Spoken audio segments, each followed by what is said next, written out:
बड़ी खबर आपको देंगे। वजीर आजम ने डेथ पॉलिसी में तब्दीली की मंजूरी दे दी है। दौरान सर्विस इंतकाल पर सरकारी मुलाजिम के बच्चे को नौकरी नहीं दी जाएगी। सरकारी मुलाजिमीन के खानदानों के लिए बड़ी सहूलत खत्म कर दी गई है।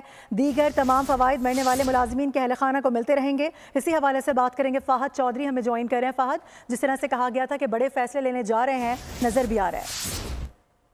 जी देखिए, बिल्कुल सुप्रीम कोर्ट ऑफ पाकिस्तान का ये फैसला था जिसकी रोशनी में वजीर आजम ने सरकारी मुलाजमीन के दौरान मुलाजमत इंतकाल से मुतालिक डेथ पॉलिसी में तब्दीली की मंजूरी दे दी। और इस हवाले से एस्टेब्लिशमेंट डिवीजन ने तमाम वजारतों और डिवीजन्स को तहरीरी तौर पर आगाह भी कर दिया है। दौरान सर्विस इंतकाल पर सरकारी मुलाजिम के एक बच्चे को यानी औलाद को जो है नौकरी दी जाती थी, अब वो नहीं दी जाएगी। बड़ी सहूलत जो है वो खत्म कर दी गई है। वजीर आजम की जानिब से नौकरी की सहूलत खत्म करने के लिए सुप्रीम कोर्ट के फैसले को जवाज बनाया गया है और दीगर तमाम फवाइद जो मिलते थे मरने वाले सरकारी मुलाजमीन के लवाहिकीन या अहले खाना को, वो जारी रहेंगे वजीर आजम पैकेज के तहत। ताहम जो मुलाजमत दी जाती थी वो अब नहीं दी जाएगी। शहीद एहलकारों और दहशतगर्दी का निशाना बनने वाले जो सरकारी मुलाजमीन है उनके वरसा इस फैसले से मुतासिर नहीं होंगे। फैसले से बेवा या शौहर या मुतवफ़ी सरकारी मुलाजमीन के बच्चे की पहले से की गई तकर्री भी मुतासिर नहीं होगी। और वजीर आजम की हिदायत पर एस्टेब्लिशमेंट डिवीजन ने